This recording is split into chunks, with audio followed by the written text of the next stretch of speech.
further right now, running a cable internet in central United States.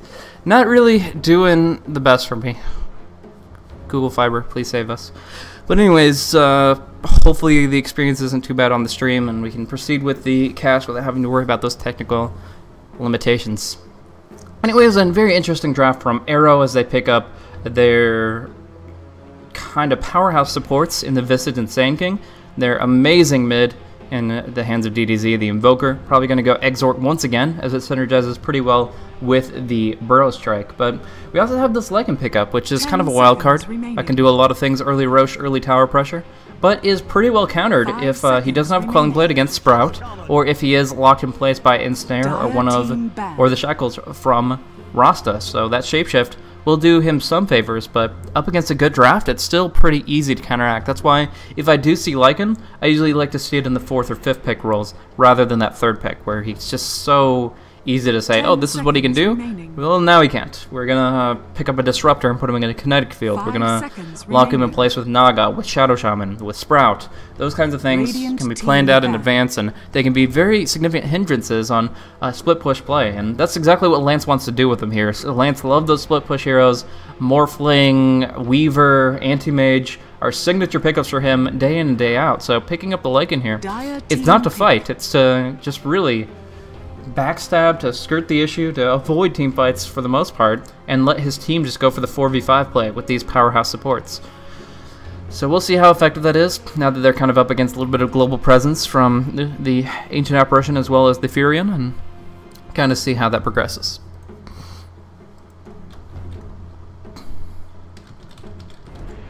Seconds remaining.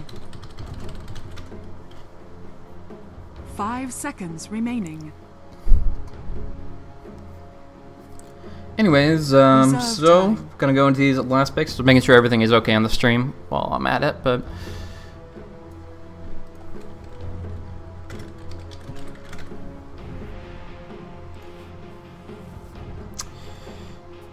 gonna be the final ban out of the Luna and the Darkseer. So a little bit worried about that high damage team fight. I mean, we're talking about magical damage amplification last game a little bit with the Dagon and the Soul Catcher.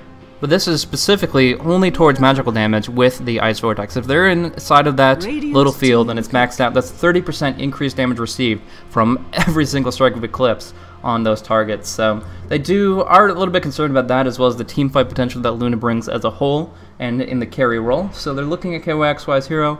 It might technically still be the Naga Siren, but just in case it isn't, the Luna is a very intelligent ban. Beyond that, the Darkseer being banned out by Titan. They want to make sure that the Sand King isn't too powerful in his own regard. They knew that they were looking for an offlane selection, possibly for Xiang Zai, as the roles seem to be switching a little bit here. But yeah, their last 3 bans taking out offlaners, the Slark, the Clockwork, and the Darkseer. In the end, they pick up the Mirana for themselves, setting up some more early game tempo, and yeah, the answer for that is going to be the Lifestealer. Having the natural rage state is going to be a very substantial boon for them up against all of these heroes except for Lycan. Like the dodging out of arrows that are set up by the Grave Chill, easy peasy. Avoiding Soul Assumption, not getting infected by Sand King's ultimate other than the slowing effect, and the vast majority of Invoker spells all rely on a target not being immune to spells. So I think the Lifestealer is a perfect pickup here. Possibly even better than the Luna, so unfortunately the Arrow Gaming weren't able to take him out as well, but in the end, now we'll have to see what they can do with it. If he gets farmed up to any real stage, like I said, he's not going to have to really compete with the Visage, the Sand King, and the Invoker. He's not racing the Sand King's Blink Dagger for a BKB pickup. He's just, he's Lifestealer. He just naturally has that rage. So he is just going to kind of be able to take his own pace. KOX, so I can go for a Sanjin Yasha build-up, and go for early momentum, can go for the Armlet plus the Drones of Endurance. Really, so many different ways you can run it, and he feels free because he does have this amazing spell naturally nullifying most of what Arrow bring. But they still have a few things going for them. If Lance gets farmed up enough, he'll be looking towards a mid to late game Skull Basher into Abyssal Blade, and that will of course be the bane of Lifestealer's existence. Then of course Xiang Zai, once he gets kind of snowballing, he will be able to do a lot of damage with some good items, and that's going to be all physical, of course, which is also difficult for Lifestealer to deal with. But We'll see how well the lanes work out. For right now, it looks to be possibly an aggressive tri-lane stance coming out of Titan. But before we get into that speculation, let's go ahead and introduce the teams. Thank you guys once again for tuning in to the Join Dota League Asia Division. I myself am Blaze, casting on Dota Talk TV 2, as well as Inside Dota TV, for your viewing pleasure of this game 2 of this 2-game series between Titan and Arrow. Looking over the side of Titan, they are on the Radiant team. They're going to be running a solo mid Shadow Shaman, courtesy of Yamate, aka NWP. Null Talisman start, Pool 2 Tangos. Going to have a really good time up against the Invoker, as far as I can tell, though. Similar starting builds, you know that there's more CS potential for the Shadow Shaman to be certain. Anyways, looking over the Ancient Apparition, he's going to be supporting currently on the top lane. That is Kaldir, the Ancient Apparition, played by X, and Naga Siren. Going to be supporting up as well with a Stout Shield startup, played by Net. So it is going to be KOXY in this aggressive 3 versus 1. He's going to be carrying it up. And then that will leave Ohio to be on the solo safe lane, again against 3, at least presumably, unless the supports rotate to a very unorthodox position in the mid. Yeah, I think they do want to look for that first blood, as Shadow Shaman's early movement speed is not that substantial. I'll get to the team introduction of Arrow after this concludes, but I really do think there's a lot of kill potential here. Yamate right now, 285 movement speed. They are going to be starting off with a huge amount of damage. And although they don't have level 2 for Cold Snap, and they might be waiting for that, they still are in a great position that right now Titan aren't prepared for. And Yamate's position, not that great. One more CS, and that Cold Snap's going to be coming. And once the Cold Snap's there is so much kill potential. And Yamate just backs right up. Great perspective there. If you look at it, the Treant will now scout them out and maybe even caught a glimpse of them beforehand. But either way, Yamate, very good game sense, is going to back up. So, level 2 takes just a moment too long. Mosin and Johnny wasting their time sitting on level 1. This does set up a 1 versus 1 situation down on bottom, but we'll just have to keep our eye on the mid, as I guess the supports are just trying to be a threatening presence up against Rasta, and that gives Invoker the early CS advantage. At least it should. Wow, Yamate is so afraid right now. He's just trying to avoid at all costs any real aggression, but they're not going to stop. Johnny places this Observer Ward, and they want to at the very least snipe the Courier. We'll see. But as I'm jabbering on, I do want to introduce Arrow Gaming, as we have been kind of keeping that balance for both sides. So looking over at the side of Arrow, we do see is going to be Lance playing on the Lycanthrope. Going to be carrying it up on this solo safe lane 1 versus 3 for the moment. Going to have a hard time finding CS up against a Naga who can ensnare him, and just so many heroes who can cause him grief. I mean, you think about the Cold Feet plus the ensnare, yeah, that's a pretty substantial issue for him. Anyways, looking over at the mid lane, it is, of course, DDZ on this Invoker, trying to get a couple Cold Snap hits off, and there is going to be the Grave Chill. A lot of damage coming into his Shadow Shaman, but Ohio rotates, and they can go for the Shackles here. No, Tornado will force them both back. Johnny wants that kill, but he is still only level 1, and look how much damage he takes right now. 0 armor, 10% magical damage resistance, the lowest in the game, and he is just so vulnerable at this stage. So, getting in a very aggressive stance, almost enough to bring down Yamate, but not quite. Just forcing him back, which is still quite a big deal for DDZ. Anyways, continuing the introductions here, we do see that it is going to be Xiangzai, going to be running the off-lane Mirana with the help of her supports. Potentially an aggressive tri-lane here as she finds her level 3. Starting off with the Basilius, currently on for some reason. I'm not sure if they actually do want to push this tower, or at least push it out so that nobody gets the experience until they come back to the lane. Yeah. Looks like they're still going to get all the experience. But anyways, Dire's top tower is under attack. As I was saying, that's going to be Xiangzai on the Mirana, Johnny on the Visage, Mosin playing the Sand King. And that bodes for an interesting mid-game for them as well. A lot of magical nukes possible, but they need the setup for it. They need to really get that initiation off that they're looking for. Anyways, in the meantime, the Courier was not sniped. Yamate finds his bottle, and now I think is in a better position on this mid lane. The one thing is he is a bit deprived in experience. DDZ finding his level 5 now, as Rasta was forced off the lane. So good contribution from Johnny, but at what cost? I mean, now he moves up to the top lane. He's only level 1.5. Like, he's in a game where every single one of his opponents are essentially level 3, and the tower's already gone. Lifestealer gets it, rages out to dodge up, make sure a burst strike won't happen, and they get the tier 1 tower. Now we do see a burst strike coming out onto the Naga Siren for the first blood, but Mosin dropping low, Sandstorm keeping him alive. He will survive, but Johnny taking a lot of hits. He will get the kill on KOXY right beforehand. So, no experience for the Lifestealer. Invoker rotates in with a Cold Snap, and tons of kills going the way of Arrow Gaming as Ohio drops as well. Oh, that Haste Rune, how fortuitous. DDZ coming in, does have a Tornado, will hit it on top of the Ancient Apparition, and he's not getting out of here. That's a double kill for the Invoker. That is a successful life of Mosin, and they got the first blood on the Lance as well, setting him up for this early 1400 gold. Again, these insane tempo shifts, you don't see them coming. You're like, oh man, this is going to be an interesting landing phase. No, 4 minutes in, towers are dropping, and beyond that, hero kills are flying back and forth. Some great play here.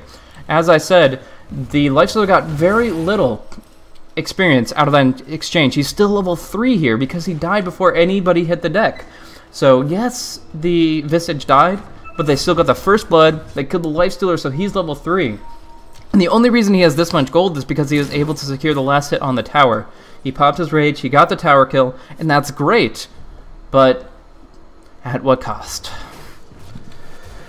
That is just a very interesting turn of events. Now, Arrow don't have to worry about this top lane so much. Lance is going to have a lot less pressure on him, as there's really nothing to gain here.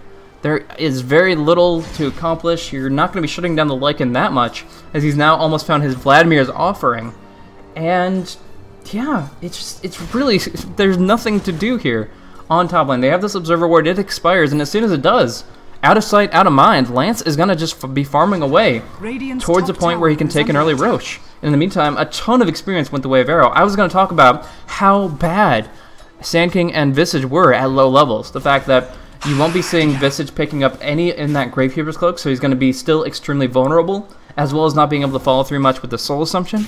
I was going to talk about the fact that the Sand King's Burst Strike is low range when he is in the early levels of the game. But now we see that he's got 2 points in Sandstorm, he's stacked up a camp, and he's going to find at least level 4 here, moving in rapidly towards level 5. Like, they just turned this game on its head, and it's so different than what we saw just a minute or two ago. Now, credit where it's due, they, like I said, Titan got the tier 1 tower kill, KOXY has a ton of farm, and he didn't opt for the Midas build, he wants some early momentum, so he's going for phase boots, probably Armlet to follow through, and he is going to be a very active hero on the map. In the meantime, no, Arrow not going to do too much at all, just trying to make sure it didn't hit the creep, and had a chance at hitting KOXY if he did mismaneuver. But in the meantime, we do see Rasta coming in. Brown boots as they may be, it's still nighttime. Makes it very difficult for Mirana to survive this gank if they do get the shackles off to start. So we'll see him coming in, the flank to gank, the open wounds, trying to force the leap. Even if he does leap, it doesn't matter. The shackles are already in range, and the Wrath of Nature will find the killing blow here. Very nicely done. Good movement, and they will be able to follow up with Mass Serpent Wards on the tier 1. So Arrow, really, they can't do anything to survive in that regard. They can't hold the line up against a 4-man movement with Treants, with Serpent Wards, and they are just going to have to let this tower fall. But looks like DDZ wants to put up a fight. Drops down the EMP, doesn't hit on anybody, and there come the wards. There's no way to hold this. I can't see a single way this works for them. Mosin's still in the jungle, finding his level 5, and that is going to be a second tower kill in the game for Titan. A great movement from Yamate, finding the exact kill they were looking for.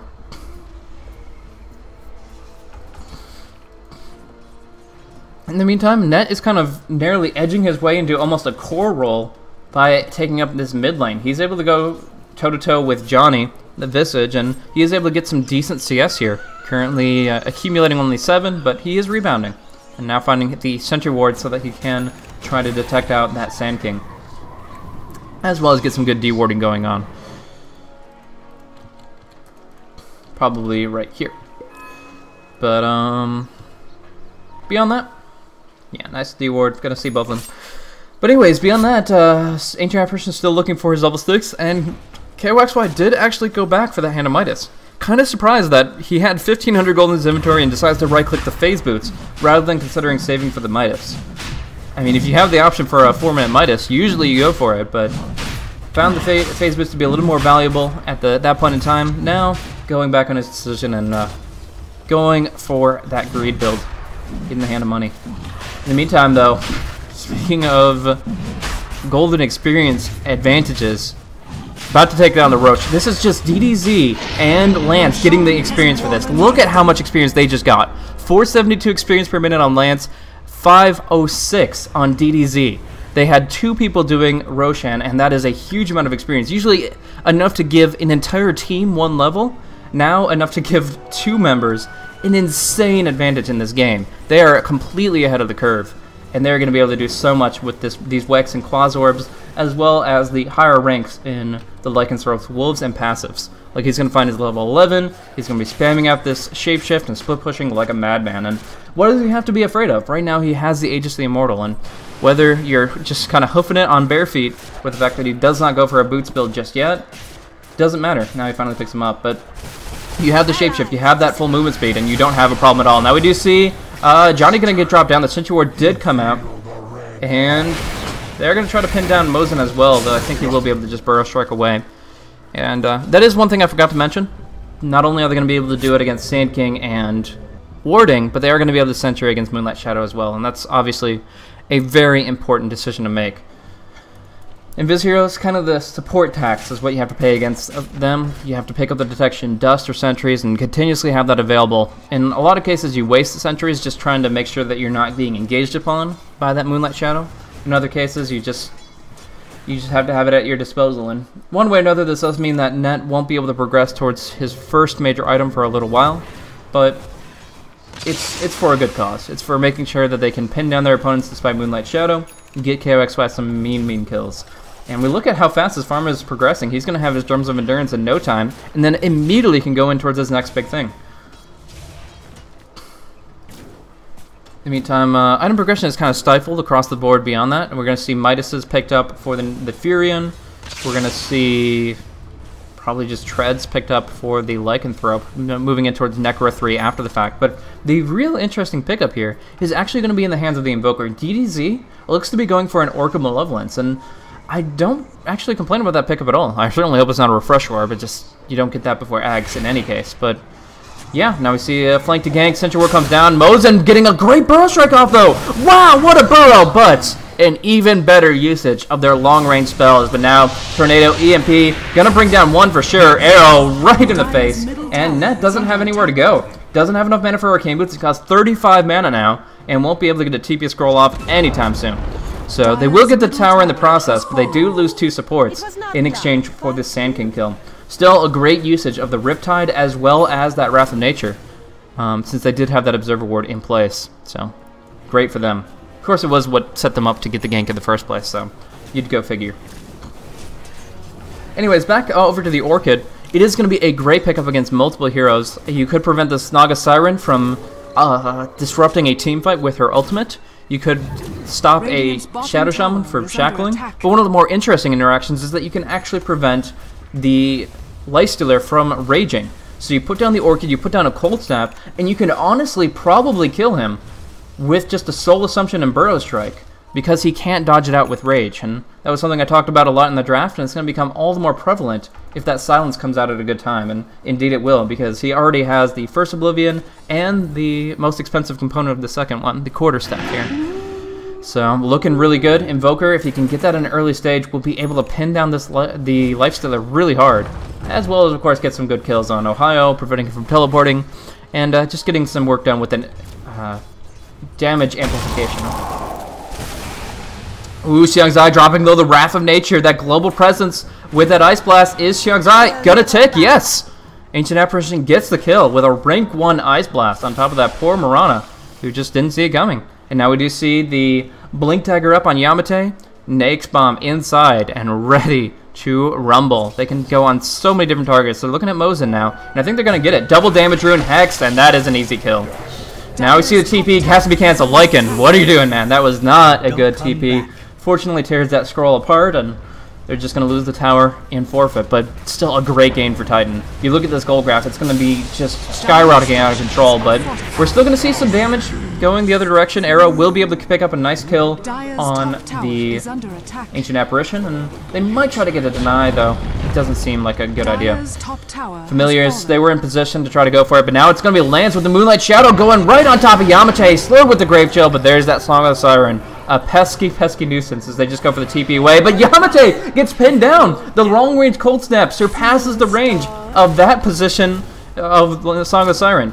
So most Song of the Sirens, sure, you stack on top of the Shadow Shaman, you can't cold snap it, but with the positioning of the Naga Siren just being a little bit too far away, kind of him being there and her being there, they're actually pinging it out exactly as it was. I think they were like complaining about it in team chat, how that happened, but essentially, yeah, exactly what I'm talking about, the pings as they were. He was here, Naga Siren was here, and that was just enough range for the cold snap to connect. As well, the arrow flew in from about this position here, long range as well, and they were able to stop the TPs. So I find it hilarious that KYXY was actually explaining the exact same thing to his teammate, as you can see from those pings. But yeah, in the end, Yamate a little miffed about that kill, but he does get pinned down despite the Song of the Siren, and that's a pretty big cooldown at this stage. Level 7, the Song of the Siren is 180-second cooldown, committing 110 seconds and still not getting out of dodge as they intended. So they get the towers. That's kind of to be expected when you have a Shadow Shaman and a Nature's Prophet. But Arrow are still finding kills left and right, and this is kind of fueling towards this mid game where they can fight more actively with this Blink Dagger now up on Mosin.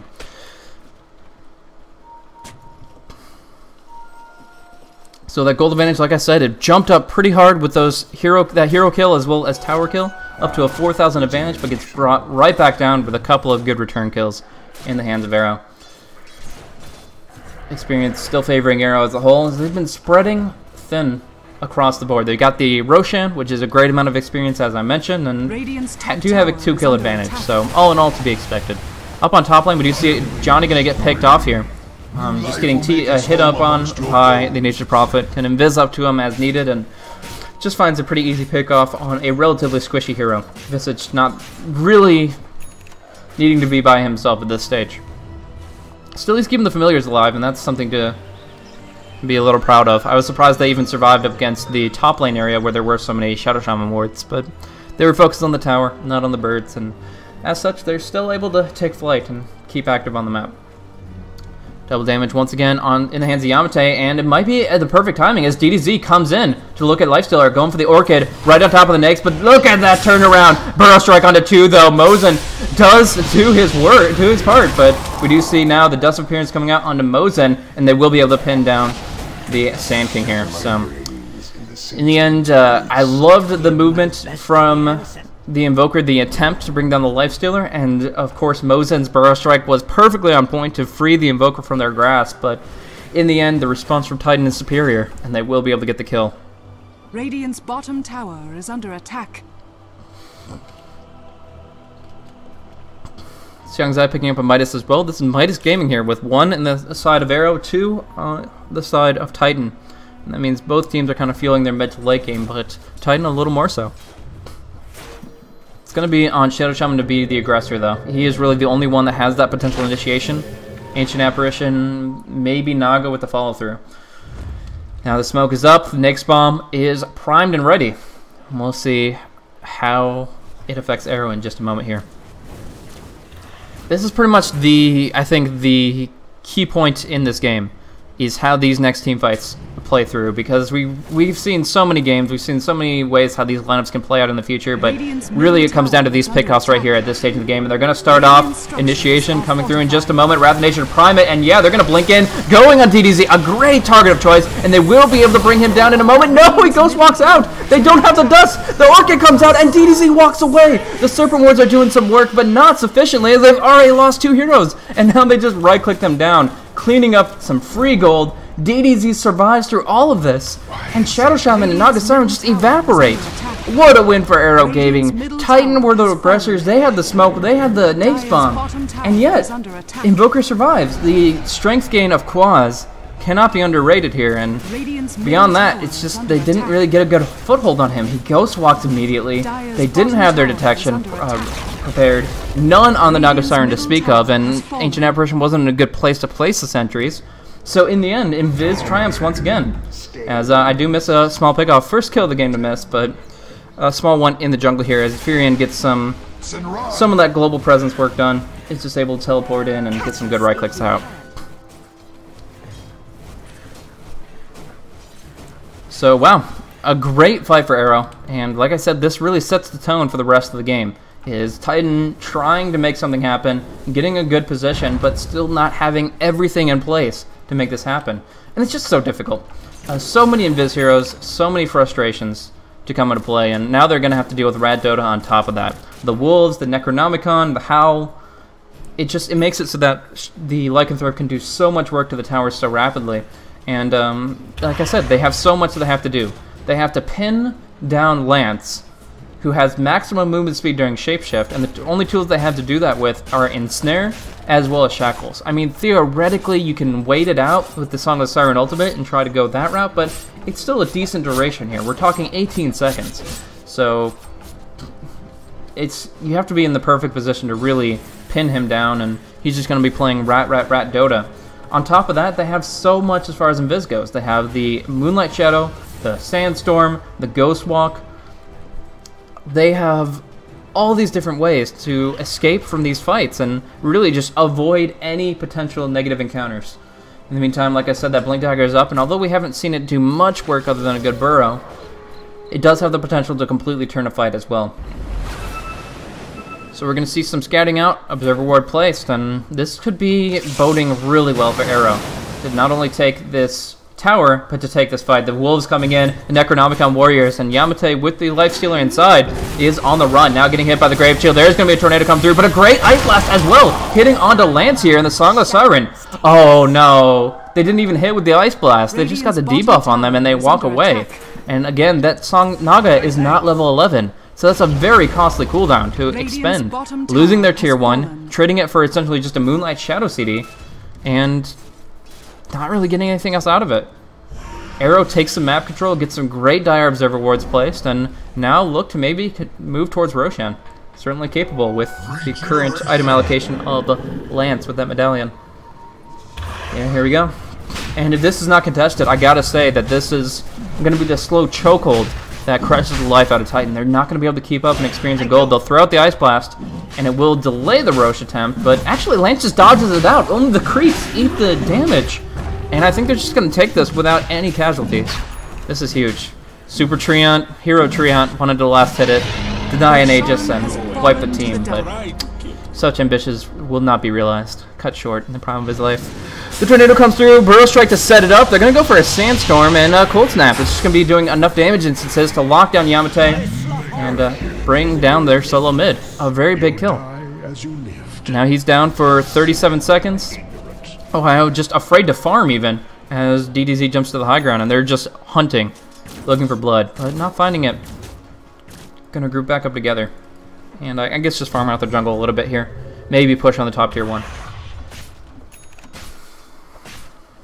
So looking at ways out for Titan, right now, obviously they're behind.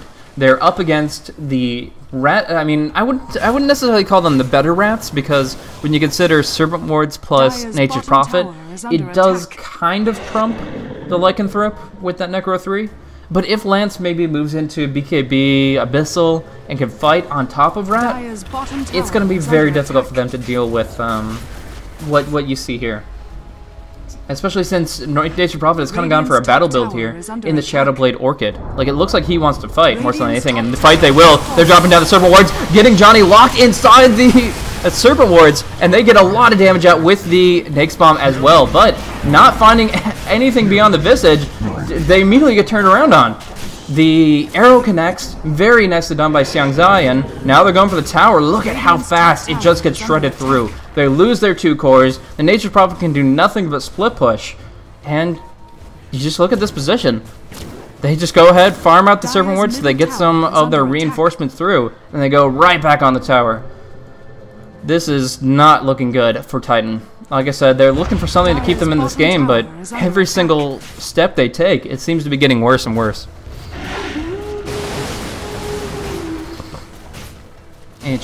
Frozen Ammunition from the Ancient Apparition, not going to hit on the opposition. They're just going to take out this tower and walk away. Top tower has fallen. And it's putting Titan in such a defensive posture. They have so little map control now. No tier 2 in mid, no tier 2 on top. Radiant Observer Wards, look at the map. Non-existent.